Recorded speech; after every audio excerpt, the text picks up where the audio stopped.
Okay, so welcome everyone to the weekly recovery coaching call. My name is Omar Pinto, my co-host Tori Skeen, and I'd love to just kind of start today off with, temperature taker to see how Leo is doing as he gets ready for his new commitment, his new position. How are you feeling, Leo? Well, in one of the webinars I was on today, they always do a check. Are you red? Are you green? Are you yellow? I'm kind of a good green, but it's slipping into red a little bit, and I'm embarking on a pretty cool, important journey in my life in a couple of weeks. Ton of responsibility, and I'm going to be really good at it, but there's just part of you're going to mess up.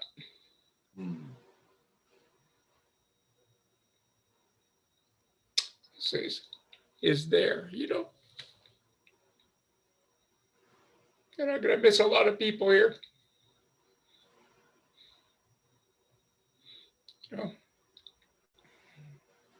I've said in the past, Jesus, I didn't think I'd be crying, but you got me crying already. I said in the past, there's so much work to do. There's so much work to do.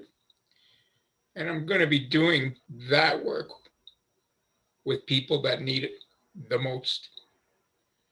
That I work in a recovery home for you folks that don't know me, an addiction recovery home. And it's going to be mostly men. I don't deal with the women very much unless they're in trouble, but mostly with men, young, old like me, that are just absolutely in the throes of the disease. They're walking in right fresh from detox, right into the program. And I know a lot of them, This is what's going to bother me too. I know a lot of them from the past, and it's really part of my strength is my ability to be honest with people and to love them in these rooms, because I know your pain, And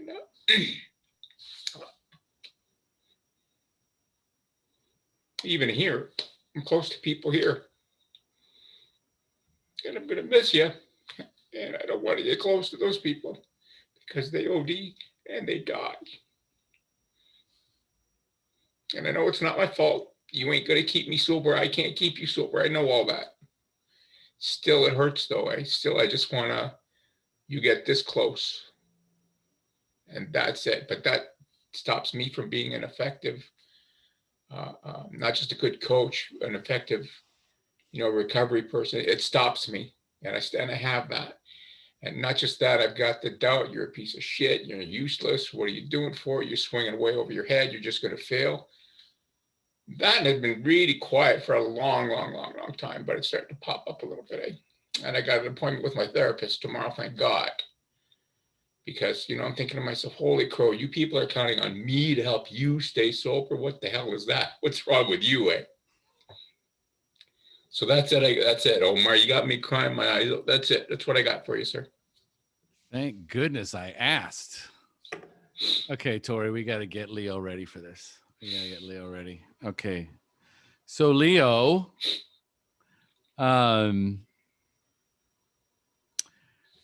there's a facet of you. There's the child that lives within you that wants to be seen. He wants to be acknowledged. And this is the only way he can get your attention, is to remind you that you're going to mess up, that you're a piece of shit, that you're going to fail. He loves you. He loves you. He's connecting with you with language that you understand. But he wants to use different language. He really does. And he wants to get you ready for this new position, not from a place of fear or from a place of angst, but from a place of love, right? So if you were to guess, what is your child inside you, his highest intention for saying, hey, you're going to mess up, you're a piece of shit, you're going to fail? What do you think he's really trying to tell you? Why are you trying to love people? You don't know what love is, and you ain't worth it.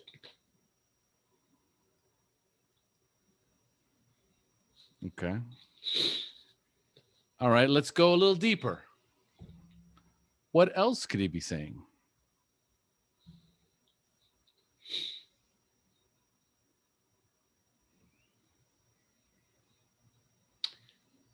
Don't trust people, they're going to burn you.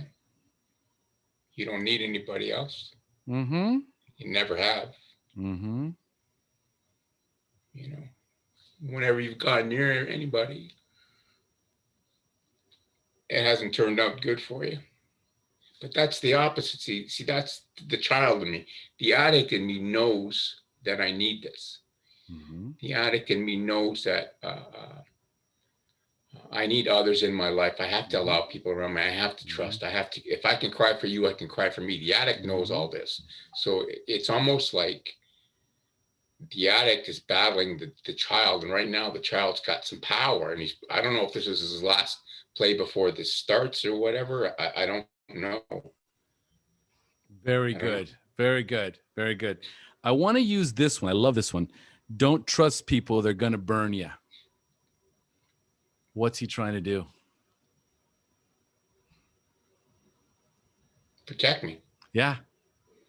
Yeah. So would it be fair to assume that everything that's coming to your mind right now, the highest intention and the highest purpose is to protect you?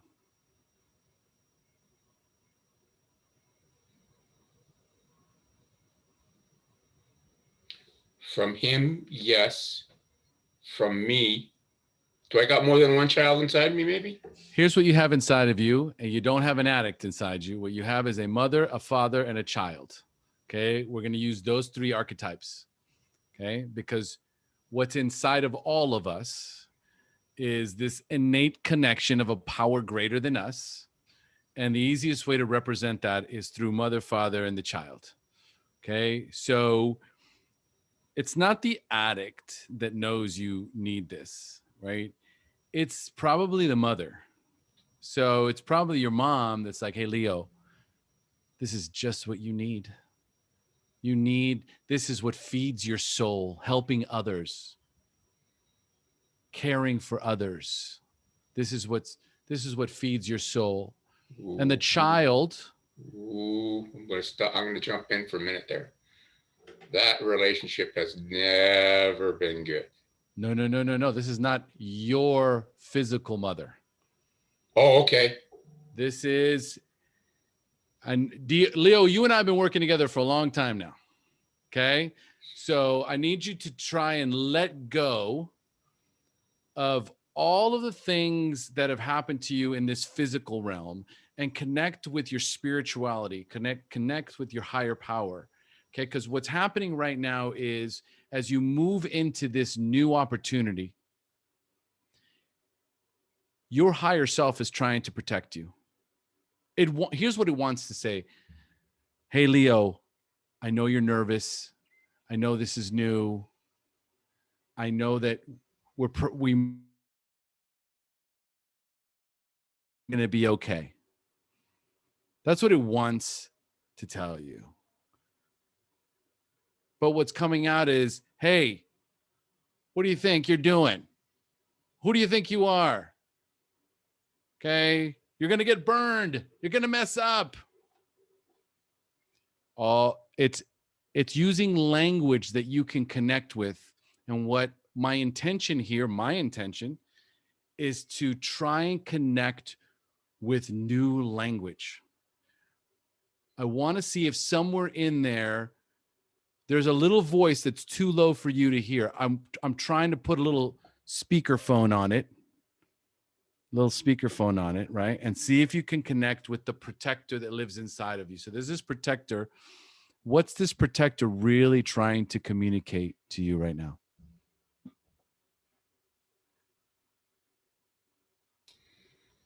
No matter what happens, you're going to be safe. No matter what happens, you're going to be sober. No matter what happens, you're not who you were in the past.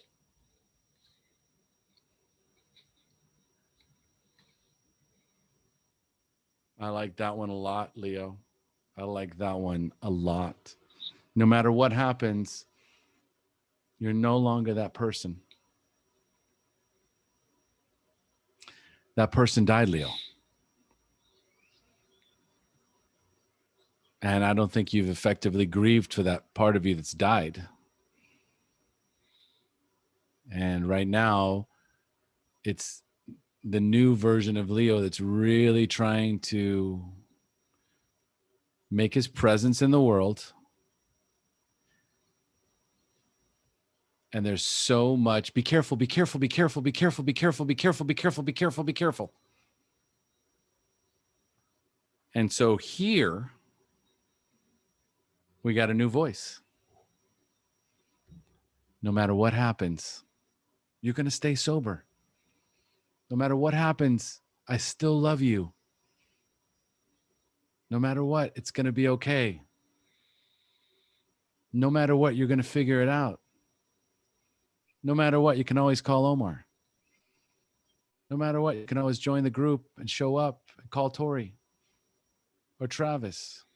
The list goes on and on and on. When I recognize that I'm not alone, physically or spiritually, what feelings does that evoke?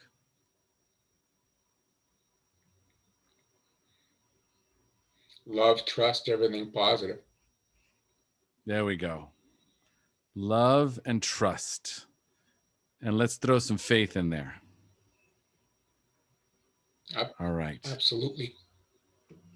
So take a deep breath in. Well, let's take 3 of those.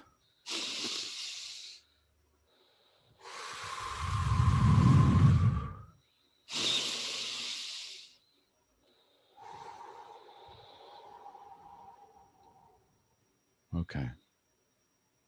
So now, from this place, what is your inner archetypes, your inner guardian angels?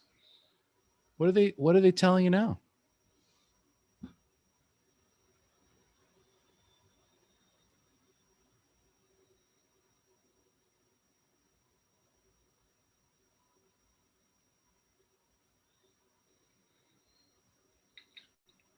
A lot. You're saying a lot right now. Do you know why? They've been quiet a long time. Yes.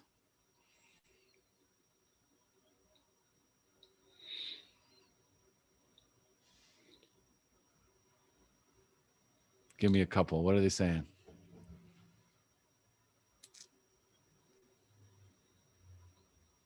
You're going to be so good at this. Oh, now you're fucking me up.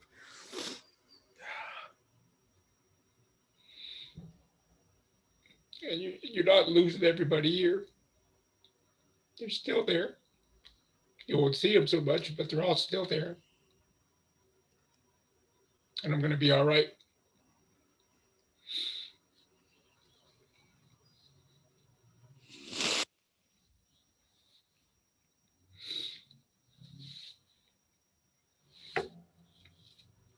You are going to be so good at this, Leo.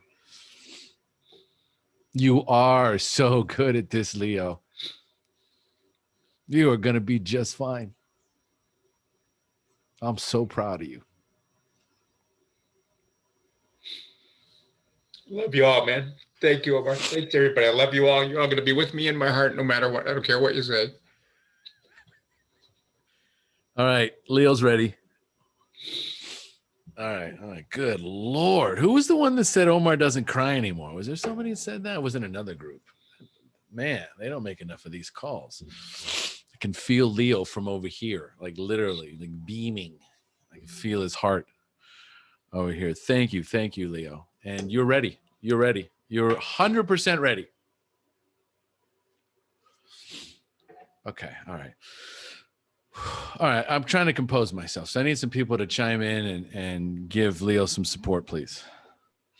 I just want to say, Leo, I'm gonna take one from Craig and say you are a fucking warrior, and I love you, and you're gonna be. This is what you're meant to do, you know, and you're gonna be so good at this.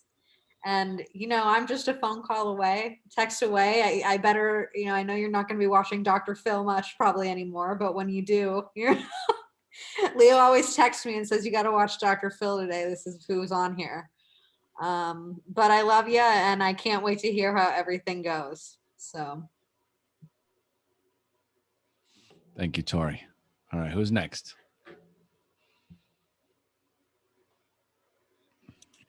I won't miss a chance to give Leo some love. Only because he's given me so much from day one, and I've been in these calls and a lot of meetings with you where you've taken a baseball bat and beaten yourself over the head with it many times because it wasn't working out, and now you've got your chance. That's a beautiful thing, right? You stayed in the ring, you took your punches, you gave your punches, and that's really what recovery has been about. And you've been one of the strongest advocates in this community to show me that, to advocate for myself, and I've done so. I'm not gonna leave you. You might be more busy at different times and stuff, but we can't do this alone. So just know that if you're feeling lonely and whatever, I'm always here for you, and I've got a lot of love for you, man. You've done so much for me. You really have. You've done a lot for everybody, and I'm really appreciative of you, Leo. Beautiful. Thanks, Travis. Go ahead, Antoinette, jump in. Hi, Leo, you know how much I love you. When I first started coming here about 6 months ago, I was down in Tennessee taking care of my stepmother, and I was way out of my league for that.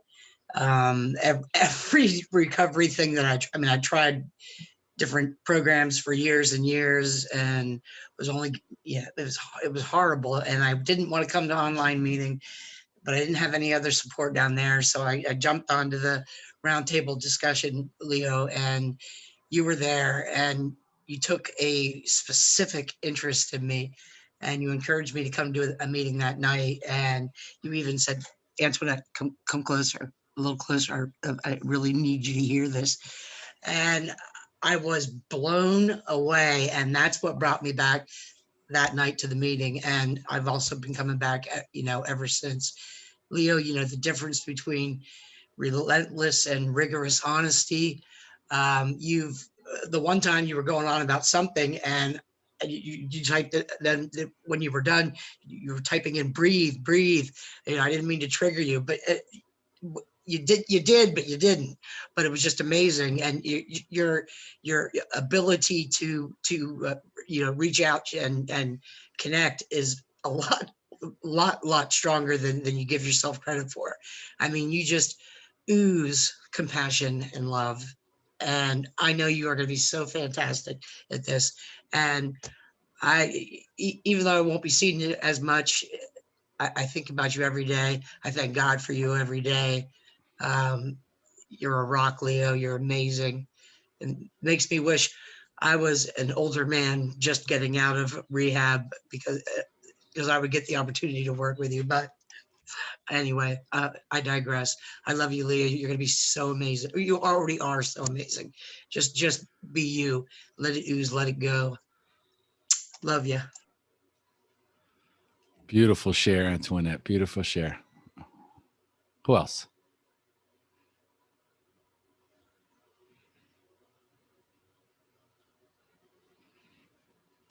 So I'm going to take this opportunity to talk a little bit about the child, Okay. Because, and just the correlation between having that higher self and trying to connect with what facet of your higher self is actually speaking to you, depending on the situation. It could come from the child. It could come from a nurturing mother voice. It can come from a strong father influence, a very supportive father sort of figure. And just remembering that it's not what we would typically identify as male and female roles in the physical. It's more of what the masculine and the feminine represent in spirituality. So with women, it's intuition and compassion and love, and with men, it's stability and strength and support and guidance, right? And the child is play, is love and joy. And in many cases, if we think about how some kids are raised, especially if they have like ADD or they're super active, they get in a lot of trouble. So they get told, to sit still, or they're grounded, or they get paddled, or they get, homework assignments, all that's coming up from like my childhood. So, there's this sort of like misunderstanding of the child. And so, and I'll just speak from me, being a very hyperactive sort of kid in school, couldn't sit still. I spent most of my time in detention or getting paddled from the dean, poor grades, constant, Omar, if he would just apply himself, he would just pay attention. Omar's a daydreamer. And it was year after year after year after year.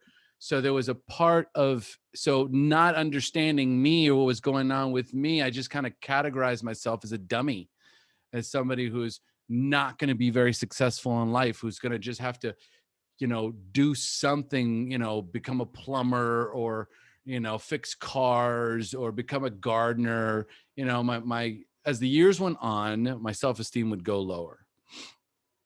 Ultimately, what happened and what happens is we reject that part of us. We leave it behind. We become someone else. We become someone that we feel either our mother wants or our father wants or society wants or religion wants, and we abandon ourselves. And so what happens in many cases is that at some point in our lives, that child tries to make his way through, tries to reconnect with us. And when it happens, a lot of times it happens with parents.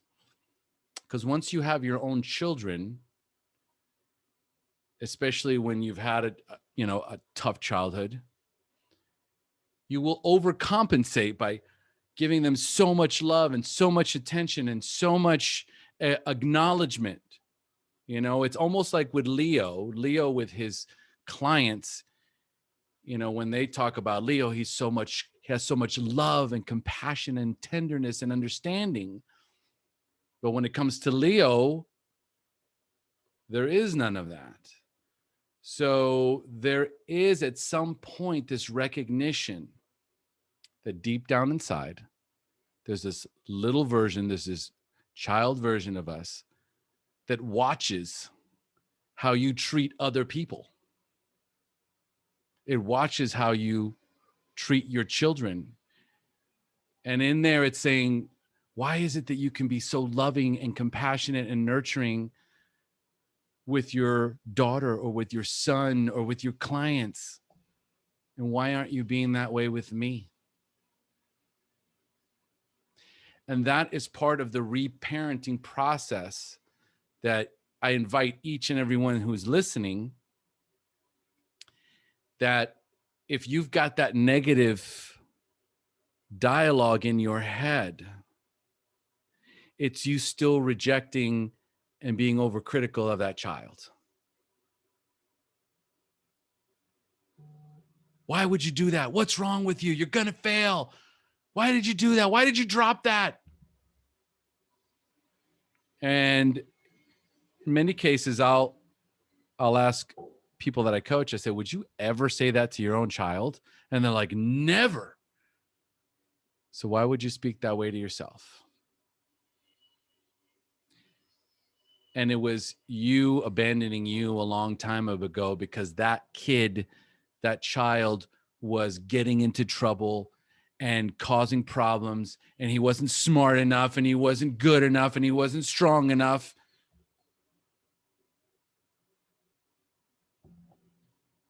And so I became someone else, and I abandoned little Omar. And when he comes back with a vengeance, you know. But at some point, when you're able to reconnect, and Leo, you did that today. You heard a different voice. You heard a very different voice. You weren't allowing yourself to hear them. It's not that they were silent. You muted them out. Now you can hear them. So I invite you all to turn down the inner critic and turn up the inner child that's trying to reconnect with you, because they have a lot to say. All right. So who's got questions on that? We still got plenty of time. So who has either some comments or needs some coaching? Let's go.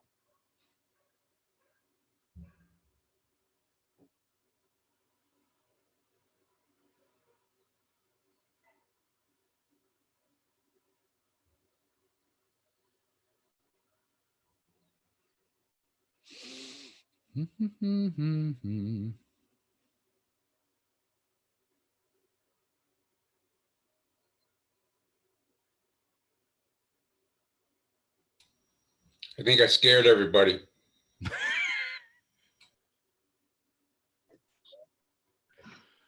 I'll go, Omar. Wonderful. Jess. Hi, Jess. Hi, how are you? Fabulous. How I'm are so you? glad to be able to jump. I don't usually get to do this meeting with my work stuff, so I'm so glad to be able to come today. Yes, me too. Yeah, you hit the nail on the head. I don't think I acknowledged or understood that whole reparenting thing until, to be honest, I think it was actually one of Tori's writings about it. I believe you did about reparenting. I want to say, maybe I'm wrong. Yeah. And I'm like, oh, that's a thing. But so true. I mean, if I could, I mean, there's so many. Yeah, I just think back to my little Jessica, I guess, or my Jessie, as I guess I was called at the time, in my like long pigtails, and I was really into like acting. I did a lot of local plays and things, and then I tried out for a movie that I didn't get in, and it just, yeah, there was a lot of squashing of like, oh, that'll never happen, why even bother? But I really remember like wanting to like pursue a career in acting, and then I went on years later I majored in sociology in college, and I wanted to help people. That's a little bit similar maybe to Leo. That's my calling, I think, is to help other people. But once I work on myself a little more to help myself, and believe in myself, but I'll get there. But I honestly was, again, you're never going to make any money. We're not going to support you. A social worker, are you kidding? That's the job that ladies do when they've got the wealthy husbands, or, you know, all that kind of crap you talk. Like, it was all about the title, the money, and, you know, that was the number one to success of life. And not like, because people always say, what do you want to do when you grow up? I would love a kid to say, to be happy. Who says that? You know, like, that's like crazy to think that, like, that would be like the most amazing thing, because then truly whoever's guiding them is totally getting it. So I have a now 12-year-old, so I'm really trying my best to instill, you can do anything you want. I mean, she dyed her hair black. I let her, the clothes she wears is something I would never wear, but I'm just trying to let her be her, as long as it's not hurting anybody or herself. And you know, differently than the way I had it, where I had to wear the matching clothes with my mom, these Laura Ashley jumpers, and everything was all perfect. We would get on the plane to go to Florida to visit my grandparents, and we had to dress up, which I think was probably somewhat of a thing back in the 80s. But I just think about it just so different. So I really need to kind of hone in on that and work on that, because I think that's really important. So I appreciate you mentioning, because I haven't really pursued it since I read it. So this brings it full circle that that's a huge issue of mine to work through, to go back and do it right. So thank you. It's mindfulness, Jess. It's really about taking the information that's been provided at this moment, and then allowing yourself to receive it, to take it in and then integrate it. Okay? It starts to make all these clicks inside of you as you start to think about how you're raising your daughter, how you communicate to your daughter, right? The patience, the love, the tolerance that you have, right? And the only thing missing is to ensure that I'm having the same language, the same feelings, the same guidance, the same dialogue with myself. That's the $1 million ticket right there that I got to get. Yeah. Right. Yeah. And it's so true. When we're growing up, our parents, especially in our generation, have this idea of how they want us to be. And so there's so many of us that tried to be what our parents wanted us to be in one way or another. But because it wasn't who we truly are or were meant to be, we failed. And we failed, and we failed. And we start to believe that we are failures, that we are not good enough. What's the point? And so as I say that, what comes up for you? Oh, it's yeah, 1,000% true. If anything, I do find my daughter instills that more in me. Like, why are you giving, too much time to this person or someone that hurt you? Like, get over it and move on. We don't hang out with mean people. And like, I'm like, how is it so easy for you? For an example of things. The inner dialogue. Yeah. I mean, I was just doing it today because I'm starting to pursue some of these dreams and dabbling in what I want to do. And I was driving back from getting coffee before signing on to my insurance I hate. And I'm like, oh, why are you even trying to? You're just going to stick it out on this job the next 20 years because it pays the bills. It's going to afford you a 401k. It's your safety because you do a great job, but it's the safety. I don't want to do that, And then I had to like create in my head, like, okay, these are those past, don't even try because it's not going to happen. So why? And like a self-ridicule, I really do. It's pretty terrible, because if someone else came to me and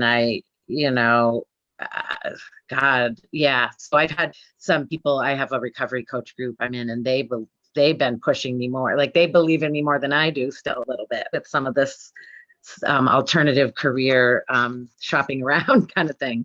I'm like, why can't I get there? Like, let's not, I still get surprised when someone's like, oh, wow, you're so smart. I'm like, what? Like, because growing up, I was kind of that dreamer, and I'll never forget, I had a teacher in high school, and I used to, probably because he wasn't the best teacher maybe, but I used to like look out the window and like imagine my future. I remember being this person, and I used to get yelled at, like, what are you doing? And he used to make fun of me in class, to the whole class, to the point where I had to hold the problem with that. And I became like the embarrassment, like the joke of the class. So I've allowed myself to be the joke of my own class, I guess, or my own head, and just say, well, I'm not worth it. Look at all the crap that's happened, or whatever it is. So yeah, it's got to be there, because it's not authentic to pass off onto my daughter if I'm not really truly believing that, and I'm just saying I do. I think that's where I'm bridging that gap. And she's seeing me this last year go to more meetings and self-support, and at first she was like, what is this? Da, da, da. Now she's like, oh, Mom, you got your meeting. Like, this is good for you, you know? So like those little things that she sees me doing to try to make myself whole in that category. Perfect. Yeah. And So this I don't is know. no, Kinda this went off on the is tangent no. a This is little. what happens. You will go off on a tangent. It's a stream of consciousness. That's all it is. At some point, you get caught in a stream of consciousness Mhm. that Right. starts to bring up memories, starts to bring up thoughts. It creates clarity for you. What we're doing right now is we're Mhm. creating some clarity around this whole topic, because like Leo, your internal guidance system only wants to protect you. It loves you and it only wants to protect you. But if it can only Mhm. communicate through one voice, it will use whatever voice you listen to. So if you Mhm. don't listen to the loving, gentle, kind voice, Mhm. but you will listen to the other voice, Mhm. the objective is the same, to protect you. Mhm. So if you are insecure and you doubt yourself, then you won't move forward. Right. No doubt. And if you don't move forward, you can't fail. And if you don't fail, then you can't get hurt and disappointed. Mhm. And so all we're doing right now is honoring that inner voice, is honoring the version of us that's in there trying to protect us and trying to guide us. And when this other voice comes in and goes, hey, Mhm. you know what? I'm ready to hear the other voice. I'm ready to hear the voice that sounds just like the voice I use when I talk to my daughter, Mhm. which is, Jess, you can do whatever you want to do. It's going to take time. It's going to take effort. It's going to take hard work. You're going to make mistakes. You're probably going to fail a few times, but eventually you're going to figure it out, and it's going to be okay, because you've always been able to figure it out. Mhm. True. And that's the voice we want to start connecting with, because we all have both voices inside of us. One sometimes is just on mute. Mhm. Press the unmute button, mute the other one. Yeah. Because it's interesting, even as I have this conversation right now, I am trying to think about when was the last time my negative inner critic was so harsh on me. And I'm actually trying to think of a time, I can't remember right now, the last time my inner critic was that harsh. And so what that tells me is that I have managed to bring down the volume on one side and bring up the volume on the other. So I want you guys, as you're watching this, you can even like do it with yourself. Just grab your own hands and just go, okay, I'm going to turn down the volume on the negative. I'm going to turn up the volume on the positive affirmations and the protagonist that resides inside of me. I'm going to try and connect with the loving mother that resides inside of me instead of the wicked stepmother. It's a good way to put it. Yeah. Or ex-sister-in-law or whatever. Yeah. Yeah. Side We joke. we will adopt whatever voice. Whatever I need. Yeah. All right. Was that helpful? Yeah. So helpful. Thank you, Omar. Okay. Right on good. point with what I needed today. So as always. Yeah. Beautiful. See, Leo, just this is what okay. So I see Jen just wrote in here, Jess, I usually only get to listen when I get on for this one. Sometime I will be able to get Omar advice. Well, if you type it in, Jen, right? If you type in what you got going on, that works just fine.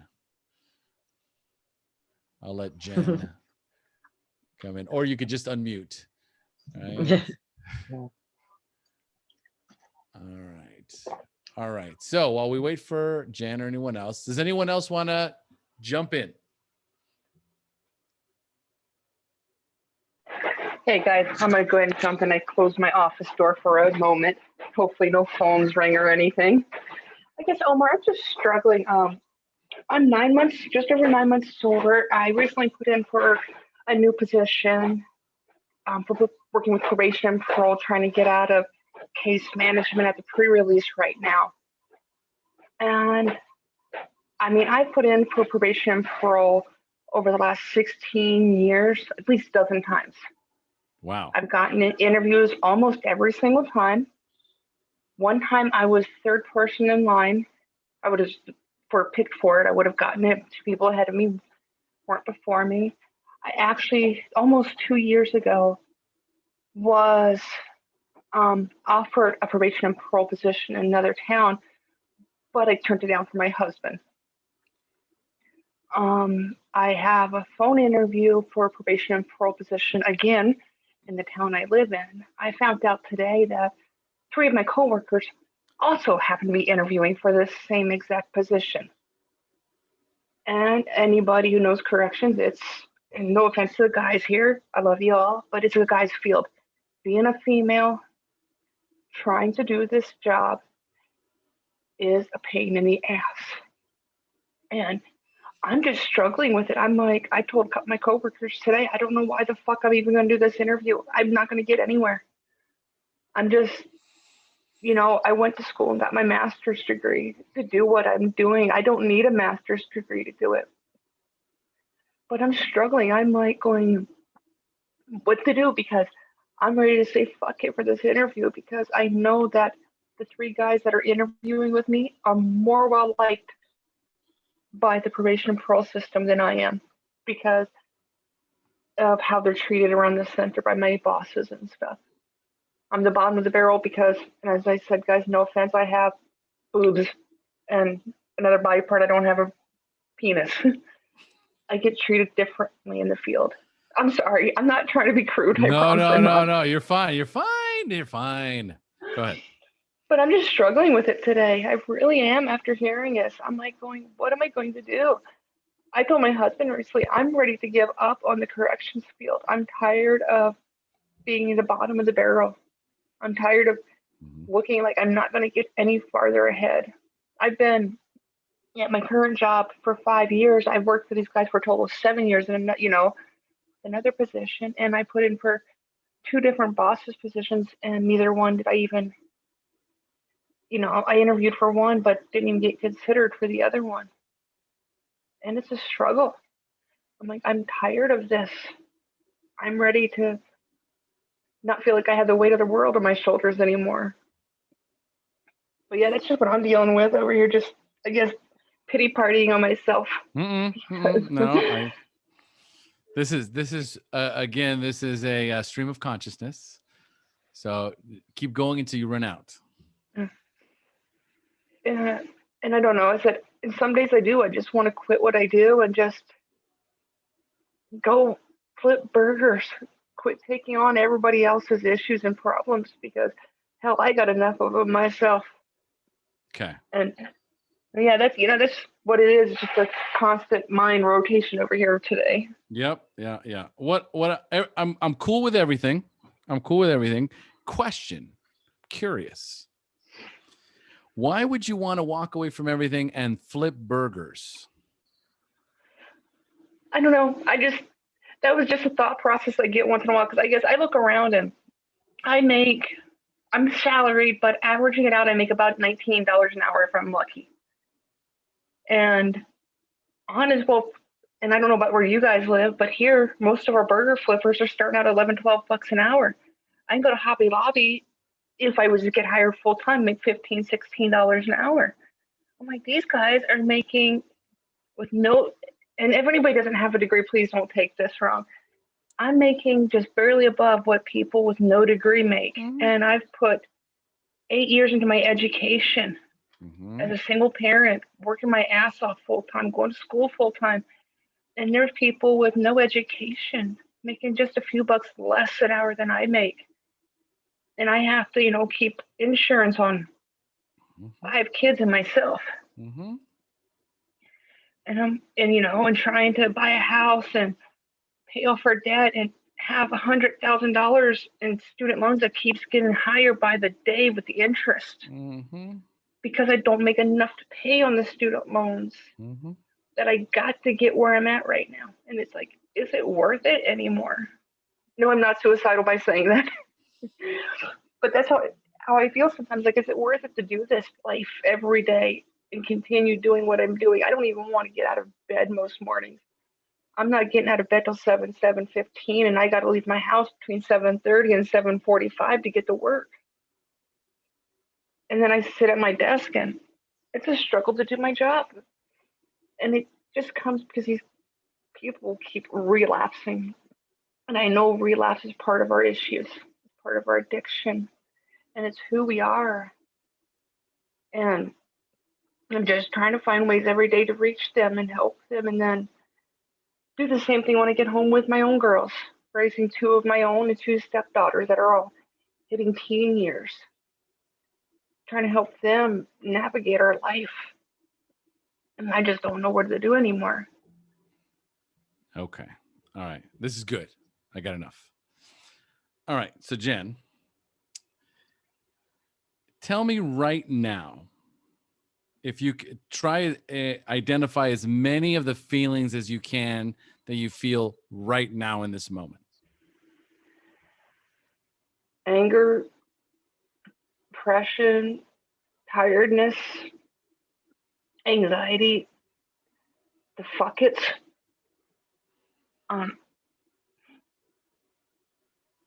Just a lot of, honestly, anger and depression and the fuck it's. And I don't know why. Okay. All right. Is any of it directed at you? The fuck it's and the anger, yeah. Okay. All right. Okay. Fuck it. Sorry, I don't know how else to put it besides the fuck it's right now. That's the only thing that comes to mind. That's fine. But here's what I'm noticing too, is that in your tone, I can still sense some compassion. Am I off? Or no, I have compassion, and I think that's part of my problem too, is I have this utter compassion to help myself, to help those around me. Mm-hmm. And I'm extremely codependent. I've been working on it for the last 5 years, and I take on everybody's issues. Yeah, I have compassion for everybody around me, and every time I come to these meetings, if I don't see a face for a while, whenever I get to come on, I take that on and I start getting concerned at what's going on with them. Okay. And then I wonder, when I don't come on, are these guys thinking the same thing about me? And it goes a little crazy. Mm-hmm. You're a rescuer. Correct? Yeah. Yep. Okay. So homework for you is I want you to Google the drama triangle. All right. Have you ever heard of it? Yeah.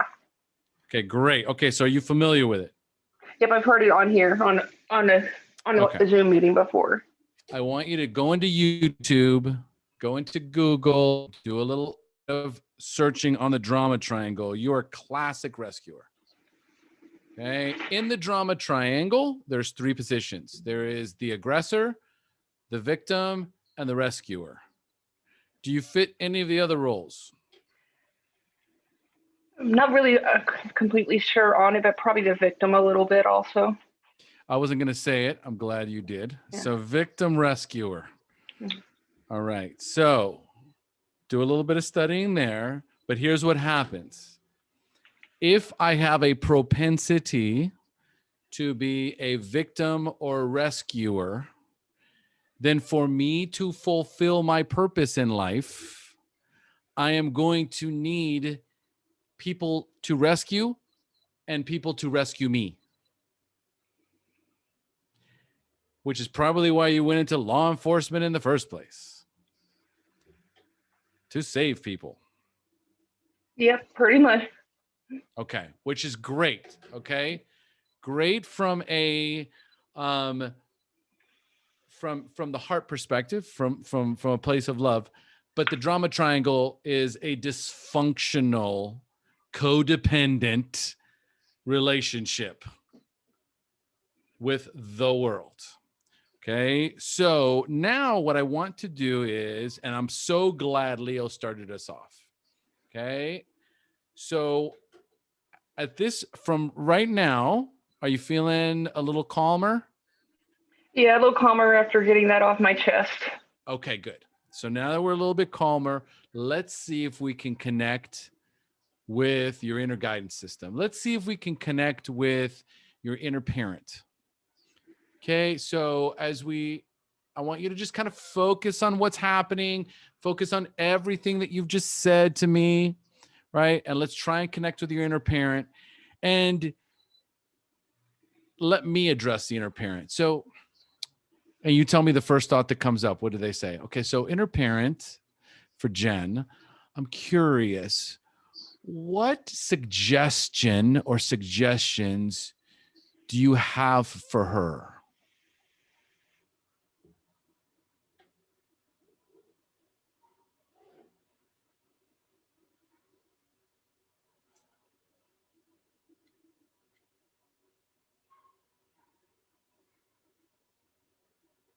And I know kind of like me, but I just think back, and my parents growing up were more of the do whatever, just do it. You can, there was no real guidance in it. It was just that if we put our mind to it, we could do it. Okay, I like it. Okay. Just do whatever. Okay. If whatever you put your mind to, you can do it. Okay. That's step one. Okay. So now, great. What should I do? I think honestly, I need to keep going for it. I can't, if this is what I want in my life, this is what I started. Hell, 20 years ago when I went back to college, when I started my bachelor's degree in 2001, this is what I went for, was to do what I'm doing, to get into corrections, to get into probation and parole, to help people in trouble with the law. Originally, it was juveniles, and I still have a heart for the juveniles, but it's to help change people's lives. Help people in trouble. I was, 16, 15, 16, doing drugs, drinking, sleeping around, everything. And I had to figure out how to pull my own head out of my ass. I didn't have anybody to help me because everybody around me was doing the same exact thing I was doing. Okay. So I want to help kids. I want to help somebody change their life for the better. Okay. Do you have a daughter? I have 3 biological daughters and 2 stepdaughters. How's the oldest? Yes, Tori. My oldest daughter is 23. She lives in Maryland, Baltimore, Maryland. She works there. Wonderful. Okay. So I want you to listen very, very closely to me. Okay. Listen closely before you answer. You ready? Okay. So I want you to imagine that your daughter comes to you 20 years from now. So 20 years from now, she's going to come to you and she's followed in your footsteps and she went to school and she got a master's degree and she also got married and she's got kids and she's got tons of responsibilities. And she is in this place where she's up against the system. She tries and she tries and she tries. She knows that she's qualified. She knows she's educated. She knows she can do the position, but she's butting up against the social construct, which is the political and also the sex, the sexual aspect of it, not sexual, but the actual sexist sort of politics that go on. And she's like, Mom, I am so frustrated. I'm depressed and I'm angry and I'm frustrated and I'm tired. And this is what I want to do. I want to help people that are in trouble. I want to change people's lives. I want to help juveniles. Like when I was in trouble, when I was a kid, like I want to help. And I'm trying to get to this position. And it's like every single roadblock in my way and I don't know what to do. Mom, what should I do? What do you tell her? Well, it's kind of crazy because, she didn't go into corrections field, but when she was wanting to leave for college, this was part of what we faced together. So And I would tell her, you know, what I told her, I'll tell her again what I told her then, is that she needs to think about it. She needs to make the best decision for her, and that she can do whatever the hell she puts her mind to. Mm-hmm. She is brilliant. She's beautiful. And excuse me, guys. Again, I sorry, guys. I always say this with the men around. Fuck what the guys think. Do it, because she can outdo anybody out there. Because, you know, we faced that when she was 17, getting ready to leave for college, go across the country. We faced that because she was scared, leaving mama's nest. But yeah, that's what I would tell her. Go for it. Really, you know, but really think about it. Make sure what she wants in life, and go for it and fuck everybody else. And so what did she end up doing with that advice? She went to Troy, New York to go to Rensselaer Polytechnical Institute on an almost full ride. She graduated May of last year with her bachelor's degree. Started working for a company in Maryland. I'm crying over this because she did what I didn't have the guts to do at her age. She's doing what I should, you know, what I didn't do at 18. She's doing it now at 23, almost 24 years old, living independent. Well, not, she lives with a friend of hers in Maryland. And those two young ladies, they're beautiful, beautiful young ladies rocking the world out there. So yeah, you know, she's my, I'm sorry. She's one of my inspirations because she's doing what I didn't do at her age. She's doing what it took me many years to get the brain cells to do. Sorry, I don't mean to cry. This is so good. Yes, I'm very proud of my daughter. You're crying for someone else, though. I miss her. It's been a year since I've seen my daughter. And I only got to see her for a couple months when they were on COVID lockdown and got sent home. So yeah, I miss my baby girl. Mm-hmm. You miss someone else, too. I miss who I wasn't at her age. Yes. I mean, She, full circle here, Jen. Full circle. We started with Leo. It's the exact same thing. Moved to Jess and now to you. You abandoned you. You've been trying to compete in a man's world and, you know, rise above and all this crap. And then you instinctively know how to guide your daughter. She's a living, breathing example of what you know what to do.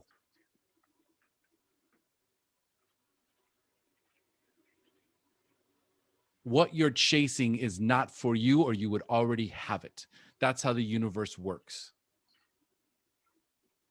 If you are constantly coming up against the same wall year after year after year, it's your inner guidance system going, you're moving in the wrong direction. Fuck them. Fuck those guys. Okay. You don't need them. You don't need to put up with that shit. You can do whatever you want. You can do whatever you put your mind to. thank you. What's coming up, Jen? It's, you know, I need to find me again. I know I do. Okay. I need to find me again. And I think you need to take this education that you've got, this master's degree, and put it to some really good use, not in the fucking probation department that does not appreciate you. So I'll be your inner parent. They're not appreciating you. You are amazing, Jen. You're smart and you're beautiful and you have everything you need inside of you to succeed and to be the best. And if they don't appreciate you, then you need to find the people that will. Thank you. Any questions? No, it felt good to talk today and get this out to somebody besides my husband, because he tries to understand, but he's more the, you'll get it this time, and just doesn't understand intense feelings of it. You know, I'm pretty sure everyone on this call has really tried to get something or really tried to do something and it didn't happen. Anybody on this call really, really wanted something, went after it, couldn't get it, right? And then what happened? You found what you were supposed to be doing, right? So we can spend 5 years, 10 years, 20 years fighting our purpose, fighting what we're supposed to be doing, or we could just fucking stop fighting and do what we're supposed to be doing. You have something that you are destined to be doing in this moment. Reconnect with you and let her show you. Okay. All right. I love it. Does anyone have anything to add here?